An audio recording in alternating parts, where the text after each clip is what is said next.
Hello friends, welcome to 4-Wheel Reviews and welcome to a new series that I'm trying out called Hit and Run, where I take a few minutes to talk recent automotive news. In this episode, we'll talk trucks and SUVs, electric performance vehicles, tech news, and we'll finish the video with an interesting transportation-related news story. Now I know a lot of my viewers are pickup fans, so we'll start with some truck news. Well, it looks like Ford is about to officially release the updated F-150. Queue up your favorite search engine and search 2024 F-150, and you'll come up with spy shots of trucks with little or no camo.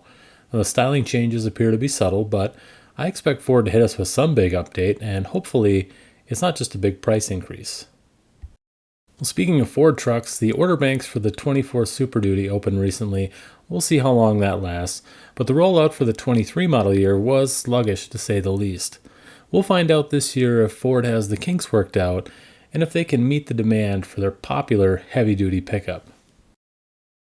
And in Texas, pickup trucks are rolling off assembly lines, and I'm not just talking about Toyota trucks, which are built in San Antonio.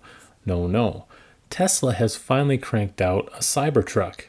Now, the unique construction of the Cybertruck poses some challenges in manufacturing, and on top of that, it's a brand new model produced in a brand new facility. And the word is they are still working out the production details, so don't expect production to scale up for months. It will be interesting, though, to see how many units they can produce in 2023. At any rate, another step for Tesla has been completed. All they need now is to do it another million times. Sadly, the second coming of the muscle car era seems to be coming to a close, with the Camaro and the Challenger being phased out in the near future. And it's not likely the end of those nameplates, but it could spell the end of their association with internal combustion engines. Performance is shifting toward electric, and just about everyone is jumping on that bandwagon. And the latest electric performance entrant is the new Hyundai Ioniq 5N. Now, if you're not familiar, Hyundai has performance versions of some of their vehicles, and they're actually legit. The Elantra and Kona are available as N models and boast performance very similar to the Civic Type R, but for quite a bit less money. And these models might not carry the prestige of owning a Type R Civic, but you'll be able to keep your eyes locked with that Civic owner all the way down the track. The only thing that might slow you down is the weight of that extra 10 grand in your pocket, because the H on your front end looks different from theirs. Getting back to the Ioniq 5N, it shares a platform with its Kia sister, the EV6, which for 23 came out with a GT model boasting 576 horsepower and sprinting to 60 miles an hour in 3.4 seconds.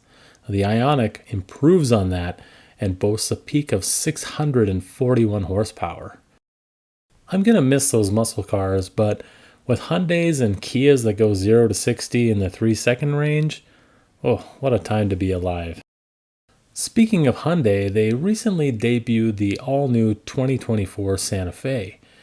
Its bold, boxy design is a very big departure from the Santa Fe's current styling, and Hyundai says the new Santa Fe will offer best-in-class space. The other big SUV news comes from Chevy, who debuted the all-new 2024 Traverse. Now, this rugged redesign features new styling, a much-needed interior update with a 17.7-inch infotainment display standard, and an all-new Z71 trim. The Traverse also ditches the 3.6-liter V6 in favor of a new 2.5-liter turbo 4-cylinder engine. General Motors is also headlining tech news with their dropping of Apple CarPlay in future models, beginning with the upcoming EV Blazer. Now, GM has developed their own Google-based interface, and I'm not knocking it before I've tried it, but this does seem like quite a gamble. So if you're a diehard Apple CarPlay user and a GM fan, you may want to think about expediting your next vehicle purchase, although change isn't always a bad thing. Well, you may not know this, but there are actually 2 states that ban self-serve gasoline, New Jersey and Oregon. Well, late last month, lawmakers in Oregon voted to lift the state's 72-year ban on self-serve gasoline. Now, as strange as not being able to pump your own gas might sound to those of us in the other 48 states and beyond, there is some hesitation by the governor to sign this bill into law, and has asked residents for feedback on the bill. According to the governor's office, feedback has been split right down the middle on the issue. Let me know in the comments what your thoughts are on this. The governor, by the way, has 30 days to sign the bill into law. Hey, thanks for watching the video. I'd love to hear your feedback on this type of content. I am planning on doing a couple more of these at least to test the waters, but I'd love to hear from you what your thoughts are on it. And I just want to thank everybody who watches the stuff on the channel and everybody who subscribes and likes the videos, comments. I read all the comments on the videos, so I just want to say thank you and I appreciate you. We'll see you on the next one.